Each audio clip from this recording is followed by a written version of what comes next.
Good morning, Glue Troopers. So, this morning, first off, a quick shout out to Andy, who reminded me that the GB and the Supermarine Racer are 1/48 scale, not 1/72 scale. I kept thinking 1/72 because of the size, but if you look at them, it's almost the same size as my 1/72 scale Hellcat. And so it just in my head I was thinking 1/72 scale, but it's not. These are the real airplanes are very small, so this is actually 1/48 scale, and so is the Supermarine. And the paint finally hardened all the way, so I'm going to get on masking this off. Next day or two I will get to the hobby shop, and I will try to find the correct color paint.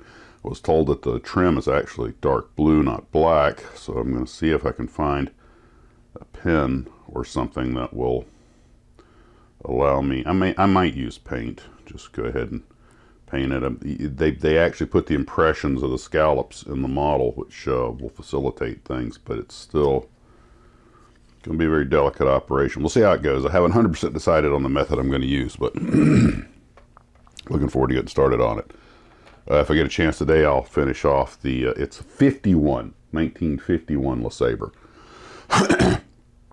I was talking with John Kitt last night, the slot car expert from Scale Car Garage, and he was telling me, and I might have known this and I might not, that the actual car was called the LeSabre in honor of the F-86 Sabrejet. That's why it has the big intake on the front and the jet exhaust in the tail. For some reason, somehow I managed to get the little exhaust pipe on the tail disappear from me, the faux exhaust pipe. So I came up with something else to put on there that I think looks kind of cool. It's a little small, but I kind of like that because it makes it look like a tail jet pipe sticking out the back. Too bad this car didn't go into production. I'd have bought one. But apparently Harley Earl kept the real car as his daily driver, and I found it's still around. It's I think it had to be restored, but I found a really cool video of it that I'll link below if you have an interest in that. I didn't realize the headlights are in the center, and the whole thing rotated. It was just, the car was just cool. I mean, it should have been on an episode of The Outer Limits or something. So another thing I wanted to bring up, I made a couple of notes today because there's actually some news to report out in Model World. First off, I didn't know if you guys heard, but Round 2 got bought by, or heavily invested, and I think it was effectively bought by or acquired by a company called Presidian Capital. And apparently Presidian Capital deals in companies that do specialty stuff like collectibles and things like that. So right now they're saying, what I've been a little bit of a fine, they're like, nothing's going to change. We're still putting out the stuff. But I had been told a while back that Round 2 was focusing on the cars. Not that they were going to quit making their aircraft or anything, or space vehicles, but that they were moving more their focus to cars. And I went on their site today, and this is a composite slide I put together, but you look at it, that makes sense. Most of the new products on the left here are including the slot cars. They put out a whole new thing of HO scale slot cars, but they also, it seems like they are definitely car intensive, because you look at the left couple of columns here, and there's all their car stuff, and the right's all their other properties. And some pretty major properties like James Bond, the 007, and Star Trek, and some of the stuff from Toho. They're just kind of like, yeah, they're over there, but focus is on cars. So that seems to be the way they're going. And but on the flip side of that, I got curious and went over to Atlantis models, and Atlantis is showing, I think, 48 new models coming out this year. And as I understand it, Atlantis is putting a whole bunch of stuff back into production. Now, the way I understand it is, and if anybody knows otherwise and wants to correct me, please do. But they'll set a mold up and get it all geared, and they'll just run 3, 5, 10, 15,000 shots, which, you know, you can drop a zero from the old days. You know, it used to be Revell would run 150,000 shots, but times have changed. So let's say they run 5,000 of them, and then they put it aside, they set the machine up for another mold to do another pressing. So they'll have a huge inventory, and they won't run that again until that inventory gets low. And that way they're not overly invested, you know, if the model doesn't sell, they're, you know, and you know, if the model doesn't sell, they're not so overly committed. I mean, they're basically out some styrene, and if they have to, they can toss that stuff back in the hopper and melt it back down. So, you know, the market makes those decisions. But I was really happy to see that they had a pretty diverse selection. You can go out on their page and under the What's New stuff, and they have an Excel spreadsheet. And God bless the guys at Atlantis. They keep it all pretty straightforward. I mean, they pretty much show you their Excel spreadsheet and when their forecast dates are to release these things. And they're putting out they're going to be putting out a radial engine.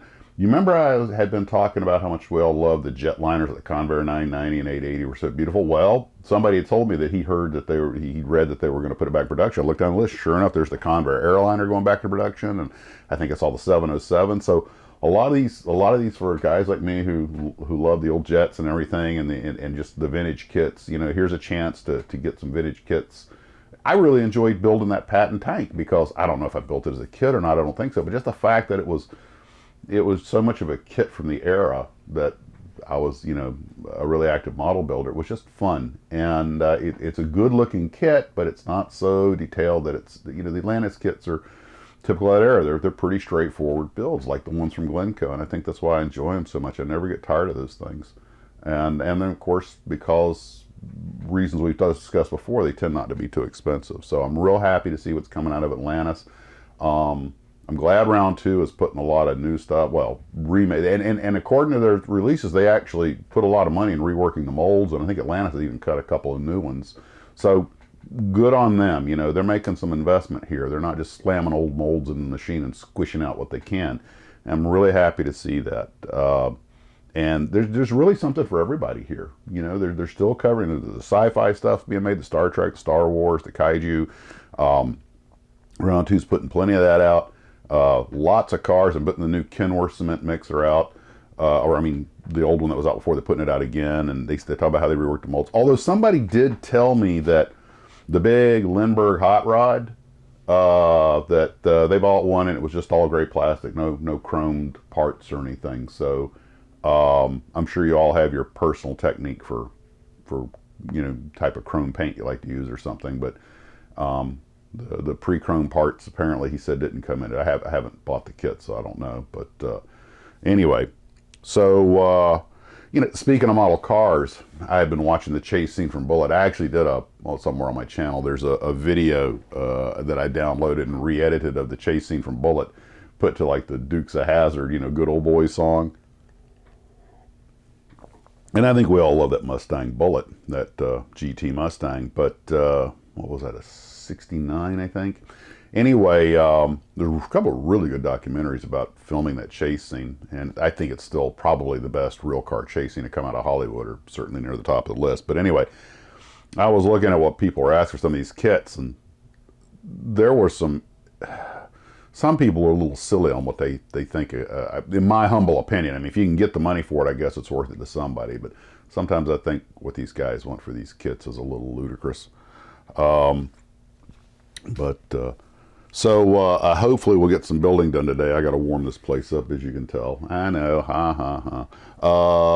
but unfortunately, the wife has informed me that we have grown-up things to do today, so I don't know how much I'll get done.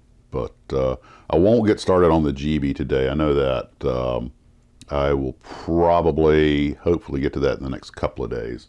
But then again, I think it's Friday morning I go back to work, so there won't be anything for at least 4 days after Thursday. And yesterday I was at the training event and managed to successfully complete it. It was not a thing of beauty, but I did get it done. And I was training down near Titusville, and I was going to go out to NASA and get some to the visitor center there and get some pictures of the rockets and maybe do an on location video.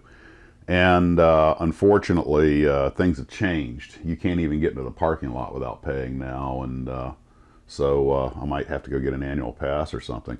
Nice thing about Titusville, if you're ever in the Orlando area, there are 4 great museums within just a couple of miles of each other down there in Titusville. There's the Law Enforcement Museum. There is the Tico Warbird Museum, which has a really great collection. And I've done a video on them, on both of those, so they're out on the channel somewhere. I'll see if I can put links below.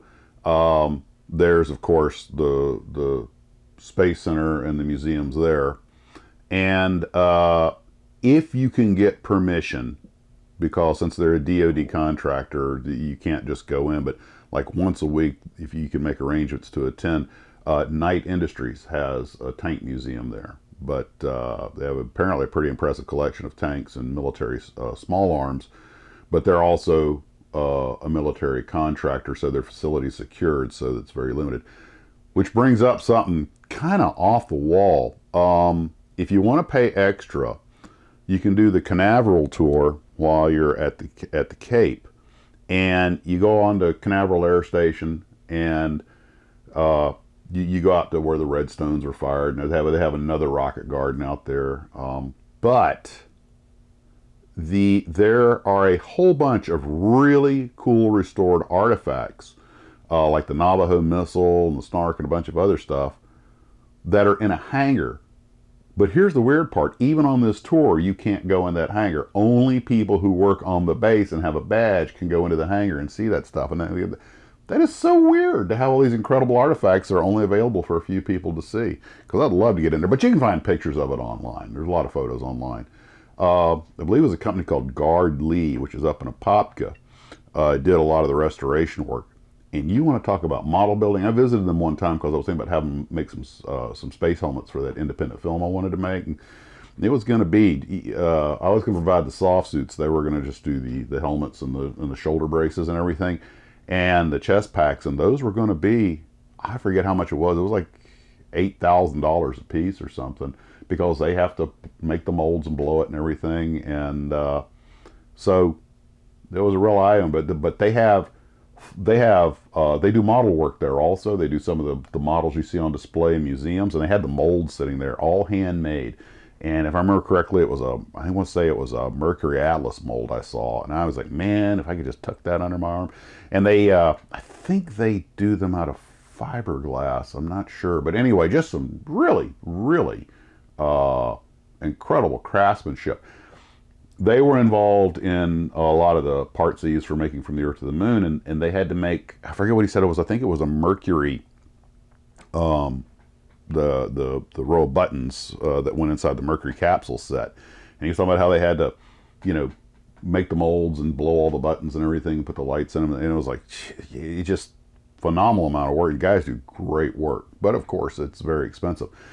They also have a lot of real rocket, when I went there were a bunch of real rocket engines and stuff sitting out in the yard that NASA basically gave to them, said, here, restore these for us. And I mean, it was just like a geek's Disneyland. And they have the shells to blow full-size Mercury capsules, the external shells, which are, for movie props or museums or whatever. And things aren't cheap, obviously. A lot of man hours, a lot of material goes into it, but they look good when they're done. So now that's model building on the grand scale. Also, I've been looking into model rocketry, watching my videos how to weight and balance my rocket, center pressure, center gravity. I know you guys know all about that stuff, so I won't bore you with it. There's a lot of great videos on YouTube. Man, I may curse the internet for some of the things that happen because of it, but you look at it, well, I can reach out to you guys because of it. So we live in the future, man. And one of my favorite lines in the TV show Firefly is where Wash is talking about, oh man, that's just science fiction. And his wife's like, baby, what? You live on a spaceship. So? We live in the future, that's science fiction. Baby, you're sitting in your 12 by 12 shed communicating with the world. So?